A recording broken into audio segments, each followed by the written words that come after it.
আল্লাহরে তালাশ করতে আমেরিকা যাওয়া লাগবে না, আমার আল্লাহরে তালাশ করতে লন্ডন যাওয়া লাগবে না। ওয়াফি আনফুসিকুম আফালা তুবসিরুন।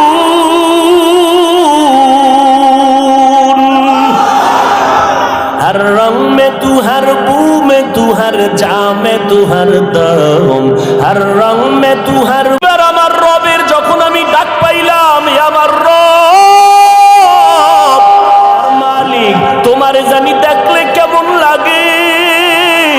ও আল্লাহ, তুমি আসমান বানাইছো কত সুন্দর, জমিন বানাইছো কত সুন্দর, ও আল্লাহ তুমি না জানি কত সুন্দর।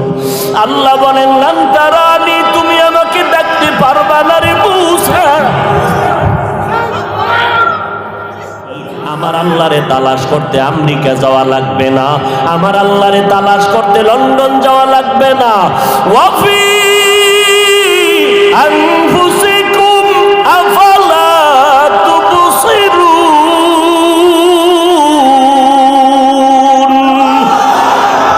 हर रंग में तू, हर बू में तू, हर जा में तू, हर दम, हर रंग में तू, हर बू में तू, हर जा में तू, हर दम, देखता हो जिधर चाहता हो अफके रहम करम, देखता हो जिधर चाहता हो अफके रहम करो। আল্লাহরে কাবা করবে হাঁটতে চলতে শুধু গবেষণা গবেষণা। আসমানকে বানাইলেন, জমিনকে বানাইলেন, রব্বানা মা খালাকতা হাযা বাতিলা সুবহানাকা ফাকিনা আযাবান নার। আর একজনের দিয়ে তাকাইয়া বাঙালি তামসা দেখিস না, নিজের খবর নে নিজের অন্তরের কি হালাত। এরে আল্লাহর বান্দা, একটা মাইয়ার প্রেমে পাগল হইয়া যুবক, খানা নাই, ঘুম নাই, বাড়ি নাই, ঘর নাই, মা চায় না, বাবা চায় না, ভাই চায় না, বোন চায় না। আম্মা জান কয় তুই এরকম কেন করো? সন্তান কয় আমি এমন কেন করি, আমি জানি না কেমন করি। মাইয়ার প্রেমে পাগল হইয়া সন্তান কেমন পাগল হইছে, কেমন করে জানি না। খানা নাই, ঘুম নাই, কয় মা লাগবে না, বাপ লাগবে না। একটা মেয়ের পেছনে পাগল হইয়া যুবক যদি সব বিলীন করে দেয়, পাগলামির মতো রাস্তায় ঘুরে। একটা মেয়ে যদি যুবকের জন্য পাগল হইয়া পাগলামি করতে পারে, মা চিনে না, বাবা চিনে না, ভাই চিনে না, বোন চিনে না, কয় মা লাগবে না, ভাই লাগবে না। ও আল্লাহর বান্দা, এটা তো একটা মাখলুক, আর এই মাখলুকটারে যিনি বানাইছেন তিনি আমার খালিক।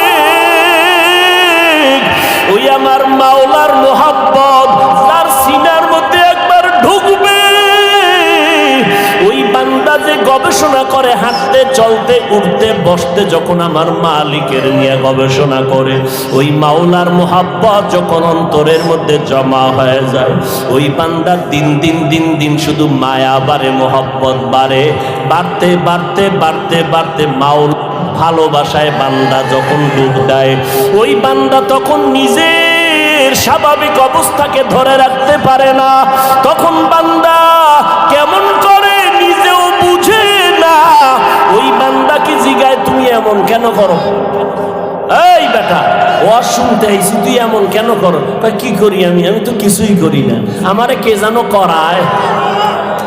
इश्क़ आशो लस्ते को चू बरफरूक हर चीज़ माशूक़ बाकी जुमला सुख आशिकारा मिल्लतो मज़हब जुदा आशिकारा मिल्लतो मज़हब खुदा। কে বুঝবে? এই বেটা, ভালোবাসা ভালোবাসা বুঝো, ইশক বুঝবি না, ইশক বুঝবি না, ভালোবাসা বুঝো না। ভালোবাসা একটা আগুনের নাম। ভালোবাসা কি নাম? এই যুবকেরা কথা বল, আগুন ঠান্ডা না গরম? গরম কি সব সময়? এটা তো তাপ ছড়ায় দেয়। আগুনের অভ্যাস শুধু জ্বালায় দিবে, জ্বালায় দিবে। ইশকের আগুন যার সিনার মধ্যে একবার লাগবে, ওই অন্তরে তো মাওলার ইশক আর মোহাব্বতের আগুন যখন জ্বলে, তখন আমার আল্লাহ ছাড়া কাউকে পছন্দ করে না। গায়রুল্লাহকে আগুন দিয়ে জ্বালায় দেয়। আমার মা নাই, আমার বাবা নাই, আমার ভাই নাই, আমার বাড়ি নাই, আমার ঘর নাই, আমিও নাই, একমাত্র আছে আমার মালিক। আমি আমার আল্লাহর মোহাব্বতের দেওয়ানা, পাগল হয়ে গেলাম। এরে নবীর উম্মতের দল, কেন বুঝো না রে বাবা? এই সহজ সহজ বুঝার জিনিস বুঝে না, দুনিয়া বুঝে, আখিরাত বুঝে না। মোবাইলের মধ্যে কথা চলতেছে, এক যুবক আর যুবতী, জীবনে দেখাও হয় না, ওই গজবের লাইনে লাইনে লাইনে লাইনে মিস কল। এবার যুবক যুবতীর জন্য পাগল, যুবতী যুবকের জন্য পাগল, জীবনে দেখাও। কথা বলতে বলতে বলতে বলতে মায়া, এত মোহাব্বত আর ভালোবাসা জন্মে গেল, না দেখি এখন পাগলের মতো হয়ে গেল। চেহারাটা শুকায় যায়, খানার খবর নাই, ঘুমের খবর নাই, জল্পনা কল্পনা। যারে আমি এত ভালোবাসি, যার কথা এত মজা পাই, রাত কাটায় দিলাম, ঘুম নষ্ট করলাম, খানা খাই না, ওই ভালোবাসার মানুষটারে আমি কখন কাছে পাবো? আমার কলিজা ঠান্ডা হবে। ও ভাই, দুনিয়া বুঝছো, আখেরাতটা কেন বুঝো না রে বাবা? এই জমিনের মধ্যে একদল মানুষ থাকবে, তারা আমার আল্লাহর মোহাব্বতের পাগল। আল্লাহর ভালোবাসার মোহাব্বত যাদের অন্তরে ঢুকিয়া যাবে, এরা আল্লাহকে না দেখিয়া, আল্লাহরে না দেখে দূরের থেকে আল্লাহর মজার মজার মাখলুক দেখে মোহাব্বত বাড়ে। আল্লাহওয়ালাদের কোরআনের কথা শুনে শুনে অন্তরের মধ্যে মোহাব্বত বাড়ে, বাড়তে বাড়তে এমন একটা পাগলামির অবস্থা হয়। এমন এক সময় আসে, এখন শুধু কিছুই চায় না, মালিকের একটু দেখতে মনে চায়, মালিকের একটু মোলাকাতের জন্য পাগল হয়ে গেল। এরে নবীর উম্মতের দল, পয়গম্বর মুসা নবী তুর পাহাড়ে গেলেন আগুন আনার জন্য। আগুন আনতে গিয়া মুসা নবী পাহাড়ের মধ্যে যখন কদম দিলেন, একটা আওয়াজ হলো, ইয়া মুসা ফাখলা'না আলাইকা বিল ওয়াদিল মুকাদ্দাসি তুয়া। এই মুসা, জুতা খোল, জুতা খোল, এটা আমার পবিত্র উপত্যকা। মুসা কয়, আওয়াজ দিলে মানুষ ডান দিক থেকে না হয়, বাম দিক থেকে না হয়, সামন দিক নয় পিছন দিক, কিন্তু আওয়াজটা চারোদিক থেকে কানে ঢুকলো। আমি জিজ্ঞাসা করলাম, কে দিলেন আওয়াজটা? কয়, আনা রব্বুক, আমি তোর রব, আপনি আমার রব।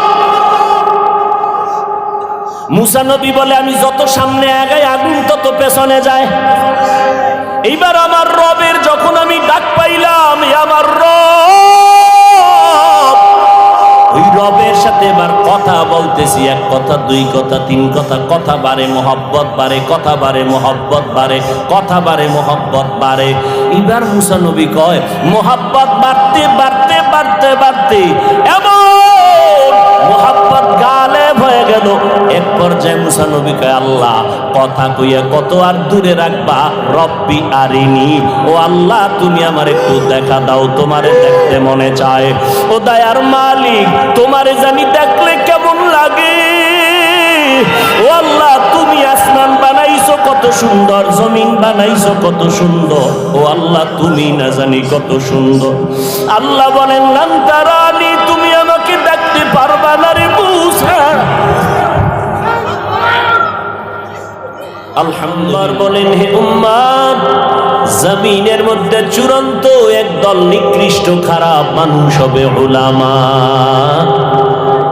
আবার জমিনের মধ্যে সব থেকে দামি হবে, তাও হবে একদল উলামা। চূড়ান্ত ভালো উলামা, আবার খারাপ উলামা। খারাপ যারা হবে তারা বাতিল, ভালো যারা হবে তারা হবে আহলে হক। চিনার কোনো উপায় নাই, কারণ সিটিগোলার স্বর্ণের কালার যেমন এক, ডিজাইন যেমন এক, উলামায়ে আহলে বাতিল আর হকপন্থীদের ডিজাইনার কালারও কিন্তু এক। চিনবেন কি করে? কোনো রাস্তা আছে?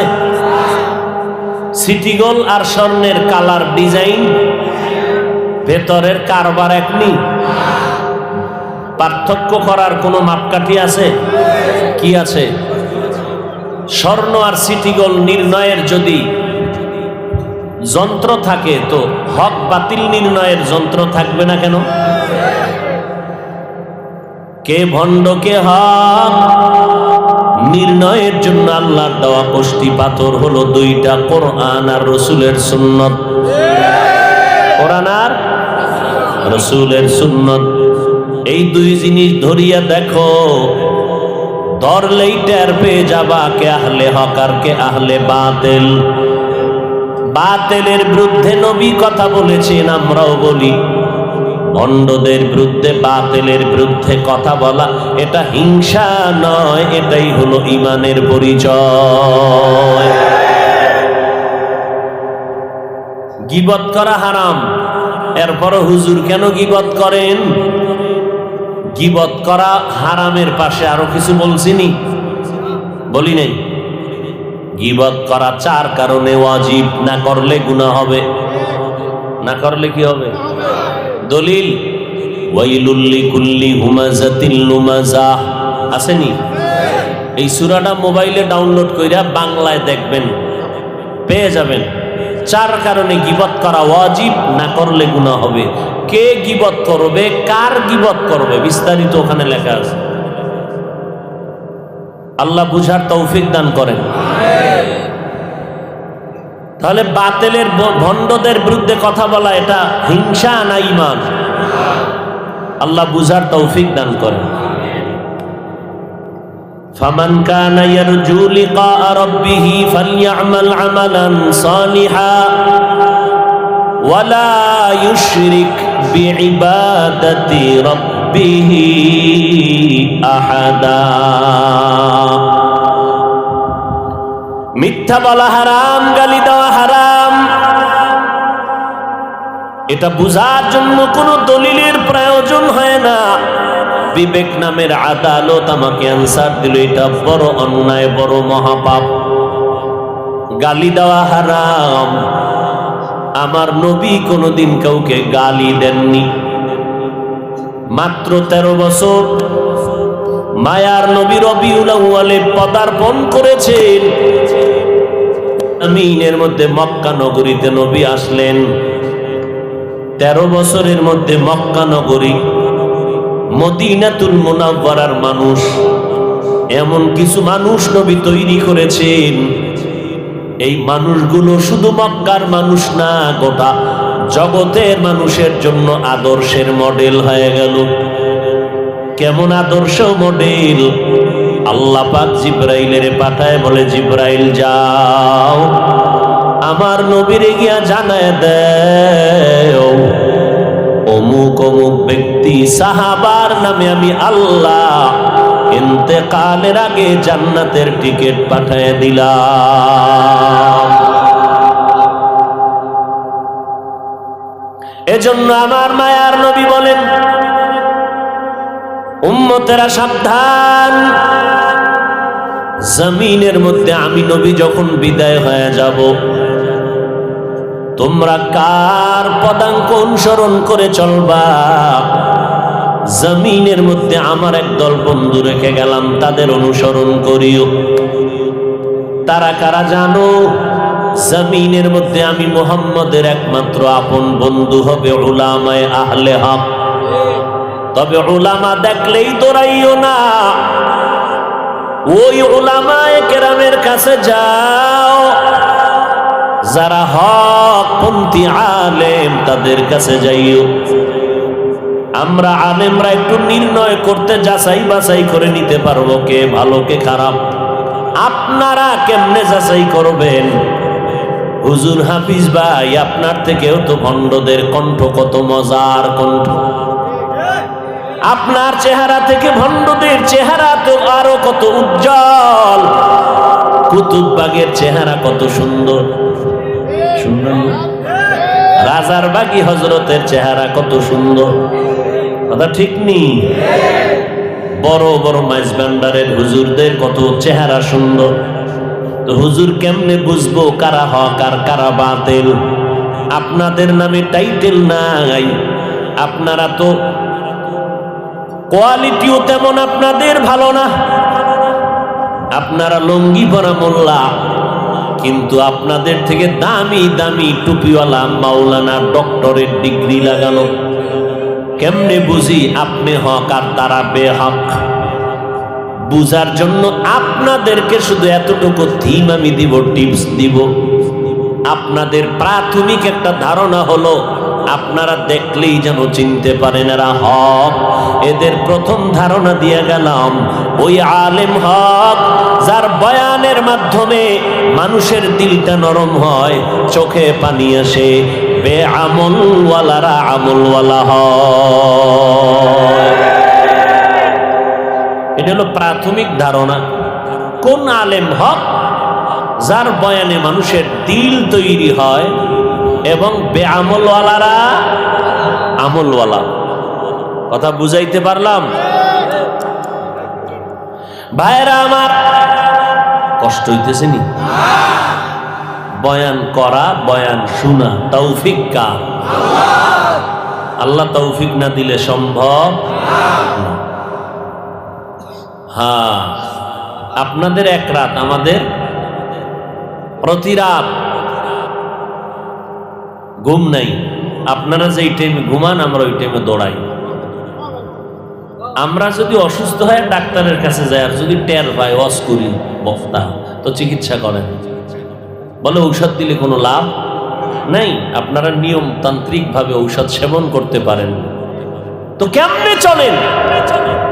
একজনে বয়ানে উঠবো, খালি একটা নারায় তাকবীর স্লোগান দিয়ে নাই, কিও বেহুশ হয়ে গেছে, গলা ভেঙে গেছে। আর আমরা ফজরের পরে, জহুরের পরে, আসরের পরে, মাগরিবের পরে বয়ান আর বয়ান। কয়েকদিন আগে সিদ্ধিরগঞ্জ এলাকায় এসে বয়ান করছি 12টার পরে। সারাটা বছর 12 মাস আল্লাহ যদি তৌফিক না দেন, কোন বান্দার শক্তির দ্বারা সম্ভব। এই জন্য আল্লাহ বলেন তৌফিকটাও আলাদা একটা নিয়ামত। পয়গম্বর সুলাইমানের বাবার নাম জানেননি? খবর নেই। দাউদ আলাইহিস সালাম। এই টের পাইছে, মনে হয় আজকে ফজর পর্যন্ত বয়ান চলবে, এই জন্য উঠা শুরু হয়েছে। আমরা 5 মিনিট বয়ান করতে পারলে ভালো। আপনারা যদি চান, আল্লাহ যদি তৌফিক দেয়, তাহলে আর একটু বেশি হতে। আর আপনারা না চাইলে দোয়া করে দিন, হাত দুইটা উপরে উঠাবো, আর 1 বছরের আগে নিচে নামবে না। নিজেও শুনবেন না, অন্যকেও ডিস্টার্ব করবেন, এমন কপাল পরা হইয়েন না। বয়ান কিন্তু ডায়েরি নিয়া, এরপরে ডায়েরি দেখে দেখে বয়ান করার অভ্যাস নাই। ল্যাপটপ সামনে নিয়ে বয়ান করার অভ্যাস নাই। কি বয়ান করব তাও আগের থেকে নিয়ত করে বসি নাই। বসার পরে আল্লাহ যা তৌফিক দিছেন ওই অনুযায়ী আয়াত পড়লাম, হাদিস পড়লাম, আলোচনা শুনতেছি, করতেছি।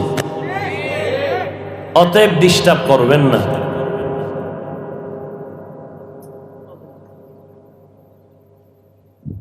হ্যাঁ, কোন কথা বলতেছিলাম? বাসুলাইমা দাদে মুলকো সরওয়ারি শতমতি খাতে মশদে ওয়াপরি। দাউদ আলাইহিস সালাম এমন এক সময় জমিনের মধ্যে পদার্পণ করেছিলেন, যেই সময় অস্ত্রের বাহাদুরি চলতো বেশি। আল্লাহ তাআলা নবীদেরকে মুআজিজা দান করতেন, অলৌকিকতা, অস্বাভাবিক ঘটনা। দাউদ নবীর অস্বাভাবিক আল্লাহ তাআলা দান করেছেন এমন এক পাওয়ার, লোহা হাতে স্পর্শ লাগলেই মোমের মতো দুর্বল হয়ে যেত।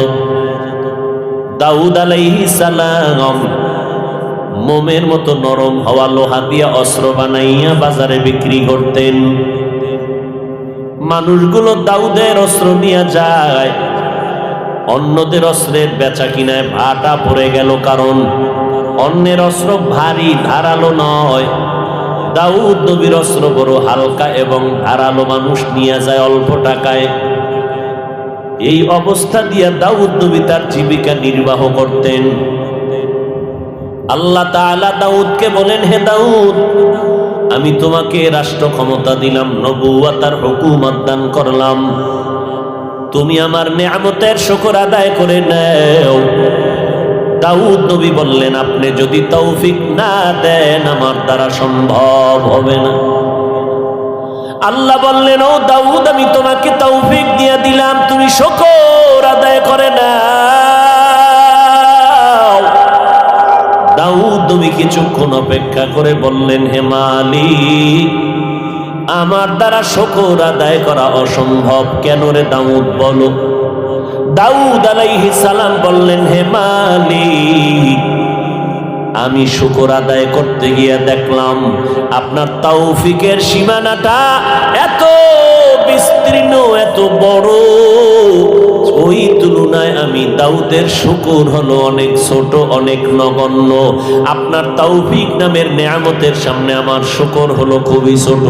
আল্লাহ জানায় দিলেন, দাউদ রে, তুমি যে উপলব্ধি করতে পেরেছো আমার তৌফিক নামের নেয়ামতটা অনেক বড়, তোমার পক্ষ থেকে শুকর হলো নগণ্য। এই উপলব্ধি করাটাকে আমি শুকর হিসাবে গ্রহণ করে নিলাম। তাহলে তৌফিক এটা আলাদা একটা নেয়ামত। এজন্য বান্দা আল্লাহর কাছে তৌফিক চাও। ইজা সাআলতা ফাসআলিল্লাহ ওয়া ইজা ইসতাআনতা ফাসতাইন বিল্লাহ। যদি কিছু চাও বান্দা আল্লাহর কাছে চাও। সাহায্য কার কাছে চাইবা? আমার নবীর মতো কোনো নবী নাই, আমার নবীর মতো কোনো দাম নাই, আমার নবীর সাথে কারো তুলনাও নাই।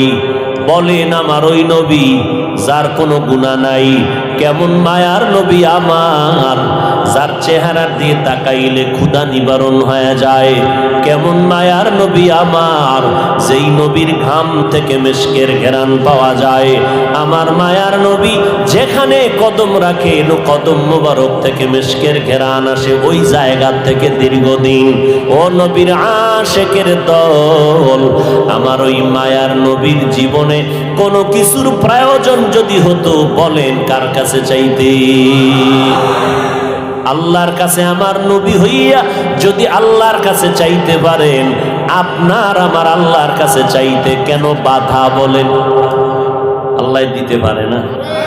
তাহলে মাজারে চান কেন? কবরওয়ালার কাছে চান কেন? পীরের কাছে গিয়া চান কেন?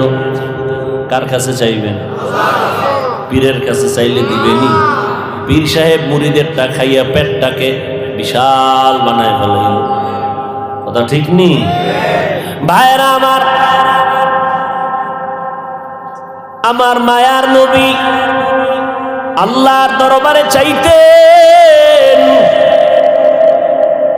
আল্লাহ পাক রব্বুল আলামিন বলেন, ওরে দুনিয়ার মানুষ, জমিনের মধ্যে আমি আল্লাহ তোমাদের পাঠাইলাম, আমল করো। এটা আমলের ময়দান, আমলের পরীক্ষার ময়দান। আমি আল্লাহ যাচাই করে দেখব, আইয়ুকুম আহসানু আমালা ওয়া হুয়াল আজিজুল গফুর।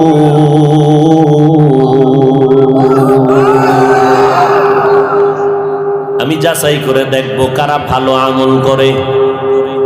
আজকে একদল বলে আমলের কোনো প্রয়োজন নাই, অথচ কোরআন শরীফের মধ্যে যেখানে ইমানের আওয়াজ, আমলের বয়ান, সেখানে ইমানের বয়ান, ইমানের সাথে আমল। ইন্নাল্লাযীনা আমানু ওয়া আমিলুস সালিহাত কানাত লাহুম জান্নাতুল ফিরদাউসি নুজুলা। আল্লাহ বলেন, জান্নাতুল ফিরদাউস দামি একটা জান্নাত। ওই জান্নাতটা যদি কামনা করো, আমি 2 গুণওয়ালা বান্দারে জান্নাত ফেরদাউস দান করব, যাদের মধ্যে 2টা গুণ থাকবে। 1 নম্বরে ঈমান, দ্বিতীয় থাকতে হবে নেক আমল। আমি আল্লাহ তাআলা মানুষের বড় আদর করে বানাইছি। ও মানুষ, তোমার এই সম্মান দান করেছি, সৌন্দর্যতা দান করেছি, ধরে যদি রাখতে চাও, আমি 2 গুণওয়ালা মানুষের আমি সম্মানের সাথে বাঁচায়া রাখবো। 1 নম্বর গুণ হলো ঈমান, দ্বিতীয় গুণের নাম হলো নেক আমল। ওয়াত্তিনি ওয়াজ্জাইতুন ওয়া তুরি সিনিন ওয়া হাযাল বালাদিল আমিন লাকাদ খালাকনাল ইনসানা ফি আহসানি তাকওয়িম। সুম্মা রাদাদনাহু আসফালা সাফিলিন ইল্লাল্লাযীনা আমানু ওয়া আমিলুস সালিহাত। আমল লাগবে নি? আরো জোরে বলেন। আল্লাহ তাআলা বলেন আমি সব মানুষগুলোকে জাহান্নামে দিয়ে দিব, 4 গুণওয়ালা মানুষকে জান্নাতে দিব। ওয়াল আসর ইন্নাল ইনসানা লাফি খুসর ইল্লাল্লাযীনা আমানু ওয়া আমিলুস সালিহাত। ঈমানওয়ালা নেক আমলওয়ালাকে আমি আল্লাহ হালাক করব না, ধ্বংস করব না, জান্নাত দিয়ে দিব। ওরে নবীর উম্মতের দল, এই আমল 2 প্রকার, নেক আমল আর বদ আমল। বদ আমল আবার 2 প্রকার, ফাহশা আর মুনকার। ফাহশা এমন বদ আমল যেটা বুঝার জন্য দলিলের প্রয়োজন হবে না। মুনকার এমন বদ আমল যেটা বুঝার জন্য দলিল ছাড়া সম্ভব হবে না। বদ আমলের 2 ধরনের বদ আমল, মিথ্যা বলা ফাহশা নামের বদ আমল, গালি দেওয়া ফাহশা নামের বদ আমল। এবার আসেন যেই আমলগুলো বদ আমল যেটা দলিল ছাড়া সমাধান হবে না, বলেন আপনারা সিজদা করা গুনাহ না সওয়াব? ভালো করে বলেন। সিজদা করা সওয়াব। এই সিজদা যদি কেউ পীরের কদমে লাগায় দেয়, সিজদা যদি কবর মাজারে দেয়, সবাই বলেন না কেন? কিন্তু যারা মাজারে সিজদা দেয়, কবরে দেয়, পীরের কদমে দেয়, বলেন তারা কি গুনাহ মনে করে সিজদা করে? কখনোই না। আপনি যদি গিয়া ধমক দিয়া বলেন এই সিজদা কেন করছো, গায়রুল্লাহকে সিজদা করা হারাম, আপনার সামনে গরম মেজাজ নিয়ে দাঁড়ায় বলবে কেন তুমি হারাম বললা, হযরত বলো কেন হারাম, দলিল দাও। আপনি দলিল দিলেন ইবাদতের সিজদা আল্লাহ ছাড়া অন্য কাউকে করা যাবে না, হারাম। ওই বান্দা পাল্টা জবাব দিবে আমরা যে মাজারে সিজদা করি, আমরা যে পীরের কদমে সিজদা করি, এটা ইবাদতের জন্য দেই না, এটা তাজিমের জন্য, সম্মানের জন্য দেই। আপনি যদি বলেন তুমি যে সম্মানের জন্য মাজারে পীরের কদমে সিজদা দিলা, দলিল কি? বলে 1 নাম্বার দলিল আমার আল্লাহ নিজেই তো আদম নবীরে সিজদা করার কথার জন্য অর্ডার করলেন, সমস্ত ফেরেশতারা সিজদা করলো সম্মানের জন্য। দলিল নাম্বার 2, আব্বা আম্মা সহ ভাইয়েরা দৌড়াইয়া গিয়া মিশরের জমিনে ইউসুফ নবীর কদমে সিজদা করেছিল, এটা সম্মানের জন্য সিজদা। দলিল পাইছেননি? কাহা পাইছি। এবার চুপ থাক, কথা কম কবি। আমরা তো দলিল ছাড়া চলি না, আমরা পীরের কদমে সিজদা দেই, এটা সওয়াবের জন্য, ইবাদতের না, এটা সম্মানের সিজদা। ওই আহমককে এখন আর দলিল দিয়া হবে না, এইবার কানে ধরে জিজ্ঞাসা করো তুই কি আদম নবীর উম্মত না ইউসুফ নবীর উম্মত? তখন আহমক বলবে আমি তো মদিনাওয়ালা নবীর একজন আশিক। এবার কানে ধরে শুনে রাখ, মদিনাওয়ালা নবীর ধর্মে, মদিনাওয়ালা নবীর আদর্শের মধ্যে, শরীয়তে আল্লাহ ছাড়া অন্যকে সিজদা দেওয়া হারাম। চাই তুমি সম্মানে দাও আর ইবাদতে দাও, আল্লাহ ছাড়া আর কাউকে সিজদা দেওয়া। মায়ার নবী উটের পিঠে চললেন, হঠাৎ উট হোঁচট খেয়ে পড়ে গেল, মায়ার নবীও পড়ে গেলেন। উট ভুল স্বীকার করে ফেলল, নবীর সামনে এসে সিজদা করল। এবার সাহাবী দাঁড়ায় বলেন নবী উট আপনাকে সিজদা করেছে, আমরাও তো করা দরকার। নবী বলেন না, সিজদা যদি আল্লাহ ছাড়া আর কাউকে দেওয়ার প্রয়োজন মনে করতাম, আল্লাহ পাক আমার দ্বারা বলাইতেন ও নারীরা স্বামীর কদমে সিজদা করো। স্বামীর কদমে যেহেতু সিজদা চলবে না, কারণ আল্লাহ ছাড়া অন্য কাউকে সিজদা করা যাবে না। এইবার আপনাদের একটা বাংলা যুক্তি পেশ করি, আপনারা একটু বলেন আমার নবীর থেকে দামি কোন পীর জমিনে আছে? কোন মুফাসসির, মুহাদ্দিস, মুফতি সাহেব? আমার নবীর মতো দামি কোন পীর জমিনের মধ্যে নাই। আমার নবীর মাজারের মতো দামি মাজার আর আছে কোনটা? নাই। আজমিরের মাজার, খানজাহান আলীর মাজার, শাহজালালের মাজার আসেনি? নিজামুদ্দিন আউলিয়ার মাজার, ইব্রাহিম নবীর মাজার না। আমার নবীজির মদিনার মাজার থেকে দামি মাজার জমিনে আর একটাও। একমত? সবাই একমত? নাম্বার 3, মদিনার দরবার শরীফ থেকে দামি দরবার আছে। কেন? মাইজবান্ডার শরীফ, ওটাও মদিনা শরীফ, এটা মাইজবান্ডার শরীফ, মিল আছে তো? আজমির শরীফ নাই? সবাই একমত? কি বুঝলাম? আমার নবীর মতো দামি কোনো পীর নাই, আমার নবীর মতো শ্রেষ্ঠ কোনো মুহাদ্দিস মুফাসসির নাই, আমার নবীর মাজারের মতো দামি শ্রেষ্ঠ মাজার জমিনে নাই, আমার নবীর মদিনার দরবার থেকে শ্রেষ্ঠ কোনো দরবার নাই। ও আল্লাহর বান্দারা, অতএব যদি বলো আমার নবীর কদমে জমিনের মধ্যে কেউ কোনোদিন সেজদা করে নাই, আমার নবীর ইন্তেকালের পরে আজ পর্যন্ত ১৫০০ বছর গত হয়ে গেল, আমার নবীর মাজারে গিয়েও কেউ সেজদা করে নাই। ও ভাই, মাজারে সেজদা করলে যদি মনে করো বরকত হবে, তাহলে প্রথম সেজদা শ্রেষ্ঠ নবীর মাজারে করা দরকার। সহজ কথা, মাজারে মোমবাতি জ্বালাইলে যদি বরকত হয়, শ্রেষ্ঠ মাজার মদিনার নবীর মাজার। যাও আমার নবীর মাজারে বড় একটা মোমবাতি বিমান ভাড়া করে নিয়ে জ্বালায় দাও। ওরে বান্দা, দরবার শরীফে গরু আর জবাই করলে যদি বরকত হয়, মদিনার দরবারে গিয়া বড় একটা গরু জবাই করে দাও। বলেন আপনারা, আমার নবীর শ্রেষ্ঠ মাজারে মোমবাতি জ্বলবে নি, সেজদা চলবে নি? ফাইনাল কথা, আমার দরবারে যা চলবে না, জমিনের অন্য কোন দরবারে আর মাজারেও তা চলতে পারে না। তুকু যা সুন্নতে আহমদ কুজা বা মোহাম্মদ কেবুয়ত নিসবত তোরা মান আহাব্বা সুন্নতি কৌলে রসুল মজদায়ে কানা মাই কবুল। খারাপ লাগতেছে?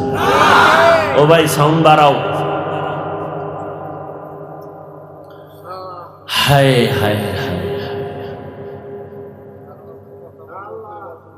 হায় হায়, আল্লাহ হেদায়েত দান করুন। فمن كان يرجو لقاء ربه فليعمل عملا صالحا। এতক্ষণ আলোচনার দ্বারা কি বুঝলেন? আমল লাগবে নি? কম না বেশি? আমল। যেই বান্দারা বলে আমল বেশি দরকার নাই, তাকে জিজ্ঞাসা করেন, হযরত আপনার টাইটেল যা শুনলাম বলে আবু বকরের থেকে নামের মতো আমলওয়ালা জমিনে আর কেউ আসবে? এই কথা কন না কেন? এটি ঔষধ দিচ্ছি, ঔষধ ভালো করে ধরে রাখবেন। ফেতনা, ওই যে বললাম একটু আগে, সোনার বাংলা ইসলাম কায়েম হবে কিনা চিন্তা হলেও অনেক অনেক অনেক পরে। এর আগে রাশিয়ায় কায়েম হবে কেন? আমাদের ইখতিলাফ, মতানৈক্য, টুপিওয়ালাদের কারণে। আল্লাহ হেদায়েত দান করুন। মানুষ মোহাব্বতে বয়ান শুনবে ভক্তি শ্রদ্ধা নিয়ে, ঠিক না? তো এখন আপনি আলেমের বিরুদ্ধে ভক্তি শ্রদ্ধা নষ্ট করে দিলেন, ময়দানে নেমে নবীদের বিরুদ্ধে ষড়যন্ত্র লাগায় দিলেন। মুআবিয়ার বিরুদ্ধে বয়ান, সাহাবায়ে কেরামের বিরুদ্ধে আওয়াজ। সাহাবায়ে কেরামরা সত্যের মাপকাঠি না বলে যদি কথা বলেন, ভালো করে চিনে না। ওই যে কয়েকটা পয়েন্ট আমি বলে দিলাম, এই পয়েন্টে যারা দৌড়ায় এরা সব হলো উলামায়ে আহলে বাতিল। উলামায়ে, মানুষের পায়ে ধরে ধরে ধরে ধরে বলি, ভাইজান সন্তানটারে কোরআন পড়ান, সন্তানটারে মাদ্রাসায় দেন। আপনি স্কুলে পড়াবেন, ডাক্তার বানাবেন, ইঞ্জিনিয়ার বানাবেন, আপনার সন্তান এমপি হবে, ডিসিএসপি হবে, আলহামদুলিল্লাহ। তবে আপনি ছোট থেকে কোরআন পড়ান, ডিসি সাহেবের সাথে দেখা। ডিসি সাহেব কয়, হুজুর আমাদেরকে ভিন্ন লাইনের মনে করবেন না, আমিও কোরআন পড়ি ডেলি। ডিসি সাহেব আপনি কোরআন কই শিখলেন? কয় ছোট সময় যখন হাঁটতে পারি অল্প অল্প, ওই সময় আমার আব্বা জান বাড়ির দরজার মক্তবে আমারে কোরআন পড়াইছেন। ও আল্লাহর বান্দা, আমার নবীর তাবিজ নাও। মদিনার নবী বলেন, ও সন্তানের মা বাবারা, সন্তানের বয়সটা যখন 7 বছর হবে, সন্তানের দাওয়াত দিয়া নামাজের মুসাল্লায় দাঁড় করাও। যদি 10 বছর হয়ে যায়, শাসন যদি করতে হয়, শাসন করিয়ে হলেও নামাজের মুসাল্লায় দাঁড়াও। কারণ ছোট থেকে যদি হারাইয়া না উঠাও, তাহলে সন্তানকে গড়ানো কোনোদিন বড় হলে হবে না। 10-এর পরে ঘাড় সোজা হয়ে যাবে, ওই সন্তানকে আর বাঁকা করতে পারবা না। এই জন্য 7 বছরের সময় ও আব্বা জান সন্তানটারে নামাজের মুসাল্লায় দাঁড় করায় দাও, দাওয়াত দাও। 10 বছরের সময় একটু গরম কথা বলো, শাসন করিয়া তারপরে লাইনে উঠায়া দাও। এখন আমরা ওই ছোটবেলার থেকে পাগড়ি পরা শিখছি। মাদ্রাসায় যাইয়া ওস্তাদের সামনে কেমনে বসা লাগে আদব শিখলাম, পাগড়ি বাঁধা শিখলাম। ওই জায়গার আমলটা এখনো মোহাব্বতের সাথে করি। রাতের বেলা তাহাজ্জুদের অভ্যাস করেছি। ওই সময়ে যদি আমাদেরকে আমাদের ওস্তাদেরা তাহাজ্জুদের অভ্যাস না করাইতেন, এখন তাহাজ্জুদ পড়তে মনে চাইতো না। ও আল্লাহর বান্দারা, মদিনার নবী যদি বলে অল্প ছোট বয়সে গড়াইয়া উঠাও, নামাজের মুসাল্লায় দাও, কয়েক সূরা কেরাত পারে না, এমনি এমনি দাঁড় করাও, আস্তে আস্তে শিখবে। এখন যদি কেউ কয় আগে সূরা পড়াও, মুখস্থ করাও 10 সূরা, এরপরে নামাজের দাঁড় করাও, তাহলে 10 বছর পার হয়ে যাবে, সম্ভব হবে না। আর মা বাবার দ্বারা তো হবেই না। আমি একজন বক্তা, আমি যদি আমার সন্তানরে মানুষ বানাইতে পারতাম, তাহলে আমি কেন আমার সন্তানের অন্য মাদ্রাসায় পড়াই? ডাক্তার সাহেব হাজার হাজার রোগীর চিকিৎসা করে, নিজে লেখাপড়া করাইয়া সন্তানটারে মানুষ বানায় না কেন? সন্তানটাকে কলেজ ভার্সিটিতে দিল কেন? কারণ নিজের দ্বারা সম্ভব না, অন্যের কাছে পাঠাও, সে তোমাকে মানুষ বানাবে। এখন আল্লাহর নবী বললেন ছোট থেকে গড়াও। আবার যদি কোনো আলেম বলে মাদ্রাসায় সন্তানকে ছোট বয়সে দিয়া সন্তানের কোনো লাভ হবে না, পাগড়ি বাঁধাইয়া মাথা নষ্ট করে দিলা, সন্তানগুলো পঙ্গু হয়ে যাইতেছে। আল্লাহর কসম, আমার সোনার বাংলায় তাকায়া দেখো, যারা হেফজখানায় পড়ে, যারা মক্তবে পড়ে, নুরানি মাদ্রাসায় পড়ে, একটা সন্তান আজ পর্যন্ত মাথা নষ্ট হয় নাই। বরং এই ছোট বাচ্চা তাকরিমের মতো বাচ্চাটা ওই 111টা রাষ্ট্রের মধ্যে আমার সোনার বাংলার সম্মান নিয়ে আসলো কোরআন পড়ানোর মাধ্যমে। 8 মাসে সন্তান কোরআন হেফজ করে ফেললো। ওরে নবীর উম্মতের দল, আর কোন আলেম যদি বলে এই সন্তানগুলো মাদ্রাসায় দিয়া অল্প বয়সে এদের পঙ্গু বানায় লাভ নাই, খোদার কসম করে বলবো, ওই নবীর হাদিস মতে এই আলেমকে আহলে বাতিল সারা বলার কোনো রাস্তা নাই। ওই বান্দা হক না বাতিল? আমরা হকের পক্ষে না বাতিলের পক্ষে?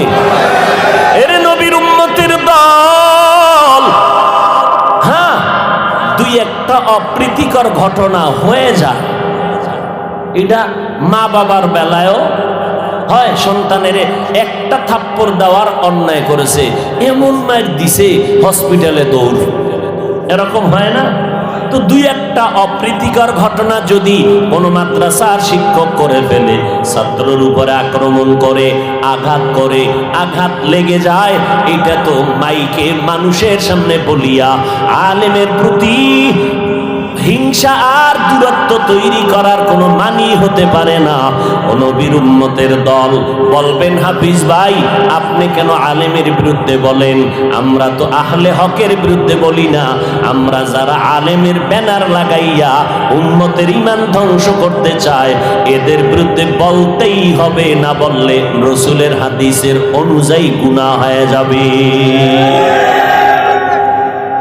ভাইরা আমার, এই জন্য খুব সাবধান। সন্তানগুলোকে মানুষ বানাবেন, আর মানুষ বানানোর একমাত্র কারিগরি আদর্শ হলো মদিনাওয়ালা নবীর আদর্শ। এরে নবীর আশিক, আল্লাহর নবী সুন্দর আদর্শ উপহার দিয়ে গেলেন। আল্লাহ বলেন, রবের সাথে যারা মোলাকাত করতে চাও শুধু তাদের জন্য কর্মসূচি নেক আমল করো। সবার আমলের দরকার নাই, আমলকে করবে। আল্লাহ কয়, আমার সাথে যাদের মোলাকাতের আশা আছে তারাই শুধু নেক আমল করবা। যারা মালিকের সাথে মোলাকাতের চিন্তাও নাই তাদের নেক আমলের কোনো দরকারও। या इलाही मुझसे मुझको दूर कर, ताके देखो मुझ में तुझको एक नजर। আসলে কারবার কি? মালিকের দেখার তামান্না কলবে আসবে কখন? মালিকের তো চিনেই না। একজনের চিনলে না মোহাব্বত বাড়ে, না চিনলে তো মোহাব্বত বাড়ে না। আমি আমার উস্তাদকে চিনেছি, উস্তাদের জন্য আমার জীবন পাগল। আমি আমার নেতাকে চিনলাম, তার জন্য জীবন পাগল। আমি আমার বন্ধু চিনলাম, বন্ধুর জন্য জীবনটা পাগল। ও আল্লাহর বান্দা, যেই বান্দা আমার মালিকের পরিচয় পাবে ওই বান্দা কেন মালিকের নামের পাগল হবে না? আল্লাহ তাআলা বলেন, রবের সাথে মোলাকাত যারা করতে চাও তারা নেক আমল করবা, তবে সাবধান, শিরিকের মধ্যে ঢুকবা না। শিরিকের মধ্যে ঢুকবা না, খবরদার। কারণ শিরিক এমন একটা মারাত্মক অপরাধ, আগুন যেমন লাকড়ি ধ্বংস করে দেয়, শিরিকের মাধ্যমে বান্দার জীবনের সব নেক আমলগুলো বরবাদ করে দিবে। আল্লাহ কয়জন? ওই এক আল্লাহ। এটা মানার নাম তাওহীদ।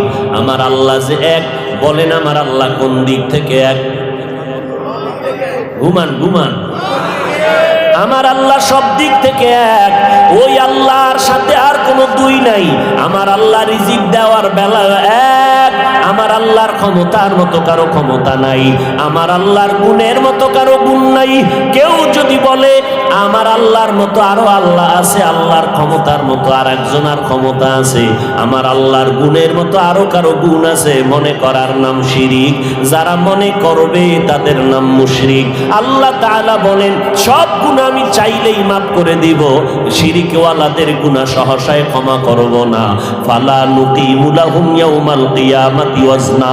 কিয়ামতের দিন শিরিকওয়ালা আমল আমি ওজনই করব না, এদের জন্য আমি জান্নাত হারাম করে দিলাম। ওমাই ইউশরিক বিল্লাহ ফাকাদ হারামাল্লাহু আলাইহিল জান্নাহ। ও দয়ার মালিক, মেহেরবানি করে শিরিক মুক্ত ঈমান আমাদেরকে দান করেন। আল্লাহর মতো আরো একজন আল্লাহ? আল্লাহর গুণের মতো কারো গুণ? আল্লাহর একটা গুণ হলো তিনি আলিমুল গায়বি ওয়াস শাহাদা।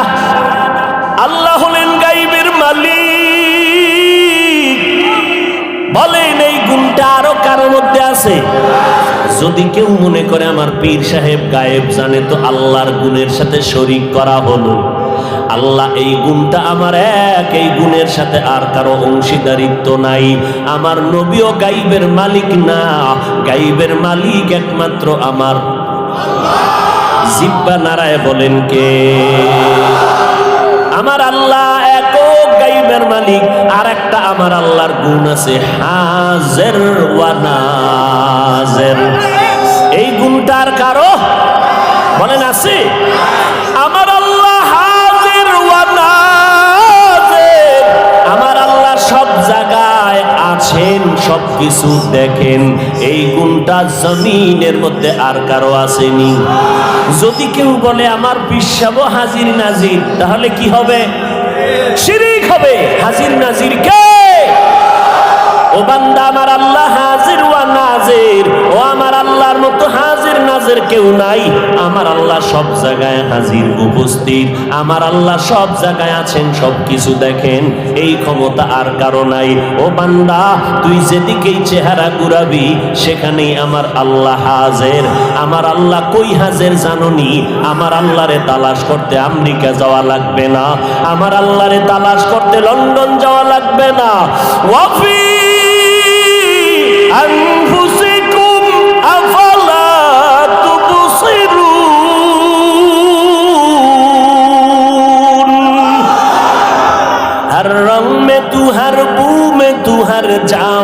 हर दम, हर रंग में तू, हर बू में तू, हर जा में तू हर दम, देखता हो जिधर चाहता हो अफके रहम करम, देखता हो जिधर चाहता हो अफके रहम करो। আল্লাহরে না চিনলে তো বান্দার মোলাকাতের চিন্তা আসবে না। হুজুরের গুণগান শুনলাম অনেক, মনটা চায় একটু হুজুরের দেখবো। এত সুন্দর হুজুরের গুণগান, এই এত সুন্দর বিল্ডিংটা বানাইলো কে? কাক রাজমিস্ত্রি, তাই নাকি? এত সুন্দর লোকটা, অনেক সুন্দর কারিগর। আমার বাড়ি করলে এই ইঞ্জিনিয়ারটারে ডেকে নিব, রাজমিস্ত্রিটারে ডেকে নিব। এইভাবে চিন্তা যদি দুনিয়াটা করে, আমার মাওলার যারা আশেক হবে এরা চিন্তা করবে এত সুন্দর আসমানটা কে বানায় রাখলেন। কয় যে এত সুন্দর আসমান বানাইলেন, ওই বানানেওয়ালা আল্লাহ না জানি আরো কত সুন্দর। আমার আল্লাহ কত সুন্দর, আমার মায়ার নবীর চেহারাটা এত সুন্দর করে বানাইছেন। বানানেওয়ালা না জানি আমার আল্লাহ কত সুন্দর। ইউসুফ নবীর চেহারাটা এত সুন্দর, যিনি বানাইছেন তিনি আল্লাহ না জানি কত সুন্দর। ইউসুফ নবীর চেহারা দেখা শত মহিলারা পাগল পারা হয়ে গেল, হাত কেটে ফেললো। ইউসুফ নবীর চেহারার মধ্যে এত বরকত, রাস্তা দিয়া চলার সময় অন্ধকার পথ আলো হয়ে যাইত, কোনো বাতির প্রয়োজন হতো না। शनिदा कै बहुत मानंद दीदा तुरा दीदा व यूसुफ रोशनीदा। ইউসুফ নবীরে যারা দেখছে আর যারা বয়ে বয়ে ইউসুফ নবীর নাটক দেখবে, বরকত কি সমান নেই?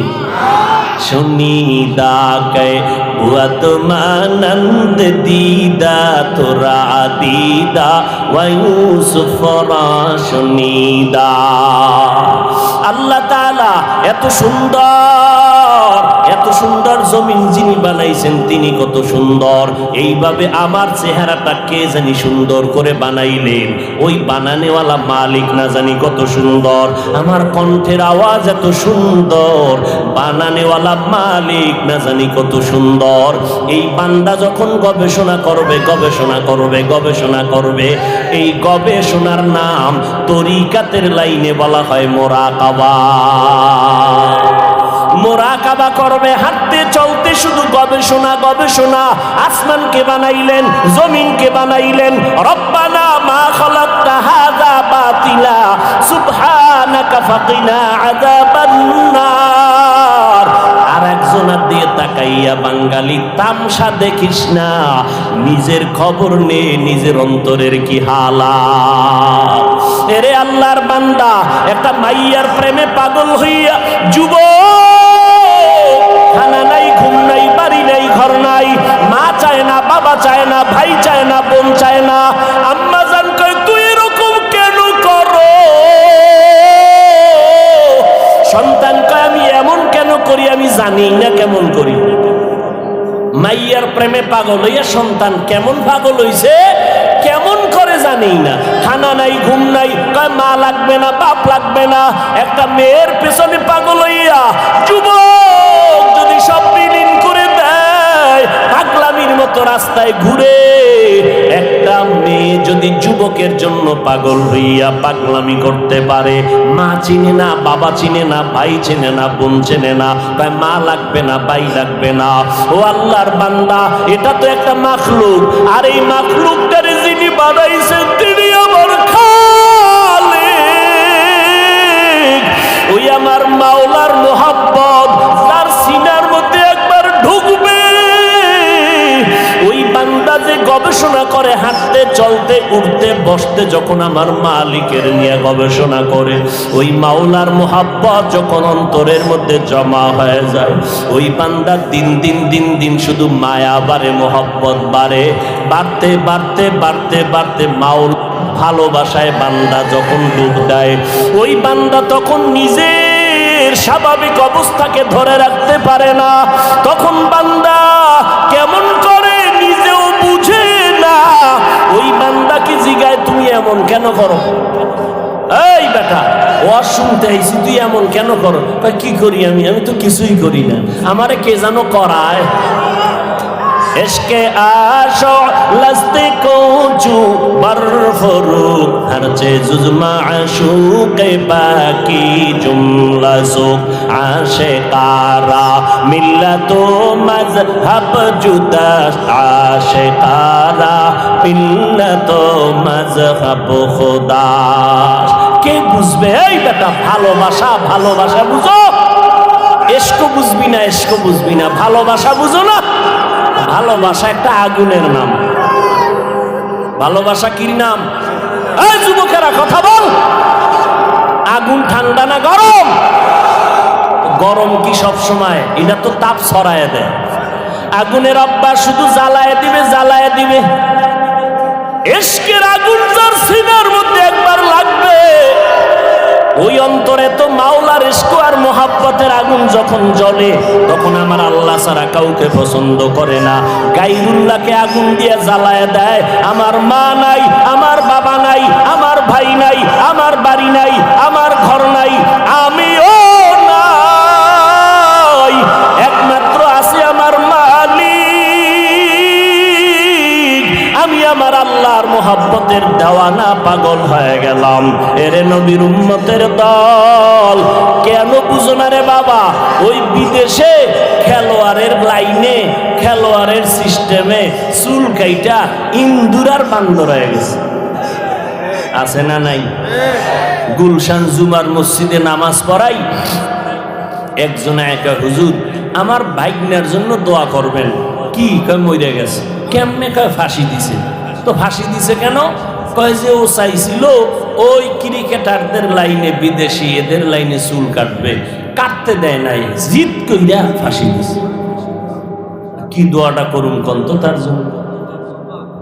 এরে নবীর আশিক উম্মতের দল, এই সহজ সহজ বুঝার জিনিস বুঝে না, দুনিয়া বুঝে, আখিরাত বুঝে না। মোবাইলের মধ্যে কথা চলতেছে, এক যুবক আর যুবতী, জীবনে দেখাও হয় না, ওই গজবের লাইনে লাইনে লাইনে লাইনে মিস কল। এবার যুবক যুবতীর জন্য পাগল, যুবতী যুবকের জন্য পাগল, জীবনে দেখাও। কথা বলতে বলতে বলতে বলতে মায়া, এত মোহাব্বত আর ভালোবাসা জন্মে গেল, না দেখি এখন পাগলের মতো হয়ে গেল। চেহারাটা শুকায় যায়, খানার খবর নাই, ঘুমের খবর নাই, জল্পনা কল্পনা। যারে আমি এত ভালোবাসি, যার কথা এত মজা পাই, রাত কাটায় দিলাম, ঘুম নষ্ট করলাম, খানা খাই না, ওই ভালোবাসার মানুষটারে আমি কখন কাছে পাবো? আমার কলিজা ঠান্ডা হবে। ও ভাই, দুনিয়া বুঝছো, আখেরাতটা কেন বুঝো না রে বাবা? এই জমিনের মধ্যে একদল মানুষ থাকবে, তারা আমার আল্লাহর মোহাব্বতের পাগল। আল্লাহর ভালোবাসার মোহাব্বত যাদের অন্তরে ঢুকিয়া যাবে, এরা আল্লাহকে না দেখিয়া, আল্লাহরে না দেখে, দূরের থেকে আল্লাহর মজার মজার মাখলুক দেখে মোহাব্বত বাড়ে। আল্লাহওয়ালাদের কোরআনের কথা শুনে শুনে অন্তরের মধ্যে মোহাব্বত বাড়ে। বাড়তে বাড়তে এমন একটা পাগলামির অবস্থা হয়, এমন এক সময় আসে, এখন শুধু কিছুই চায় না, মালিকের একটু দেখতে মনে চায়, মালিকের একটু মোলাকাতের জন্য পাগল হয়ে গেল। এরে নবীর উম্মতের দল, পয়গম্বর মুসা নবী তুর পাহাড়ে গেলেন আগুন আনার জন্য। আগুন আনতে গিয়া মুসা নবী পাহাড়ের মধ্যে যখন কদম দিলেন, একটা আওয়াজ হলো, ইয়া মুসা ফাখলা'না আলাইকা বিল ওয়াদিল মুকাদ্দাসি তুয়া। এই মুসা, জুতা খোল, জুতা খোল, এটা আমার পবিত্র উপত্যকা। মুসা কয়, আওয়াজ দিলে মানুষ ডান দিক থেকে না হয়, বাম দিক থেকে না হয়, সামন দিক নয় পিছন দিক, কিন্তু আওয়াজটা চারো দিক থেকে কানে ঢুকলো। আমি জিজ্ঞাসা করলাম, কে দিলেন আওয়াজটা? কয়, আনা রব্বুক, আমি তোর রব, আপনি আমার রব। মুসা নবী বলে, আমি যত সামনে আগাই আগুন তত পেছনে যায়। এইবার আমার রবের যখন আমি ডাক পাইলাম, আমার রব, ওই রবের সাথে এবার কথা কথা বলতেছি, এক কথা, দুই কথা, তিন কথা, কথা বাড়ে মহব্বত বাড়ে, কথা বাড়ে মহব্বত বাড়ে, কথা বাড়ে মহব্বত বাড়ে। এবার মুসা নবী কয় মহব্বত বাড়তে বাড়তে বাড়তে বাড়তে এমন মহব্বত গালেব হয়ে গেল। এক পর্যায়ে মুসা নবী কয় আল্লাহ কথা কইয়া কত আর দূরে রাখবা, রব্বি আরিনি, ও আল্লাহ তুমি আমার একটু দেখা দাও, তোমারে দেখতে মনে চায়। ও দয়ার মালিক তোমারে জানি দেখলে কেমন লাগে।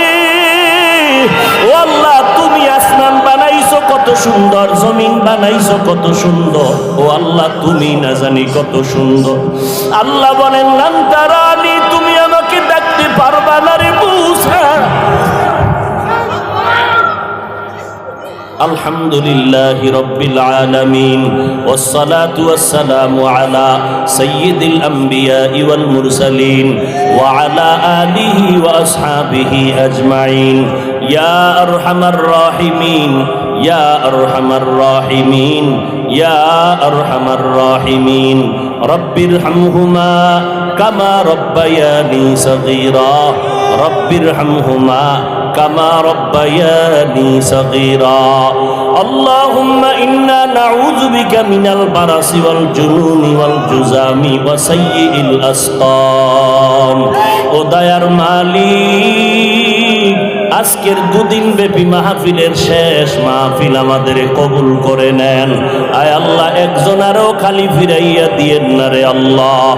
আপনার নামের পাগল বানায়া দেন, আপনার ইশক আর মোহাব্বত অন্তরে দান করেন, আপনার মারিফতের নূর আমাদের সিনার মধ্যে দান করেন আল্লাহ।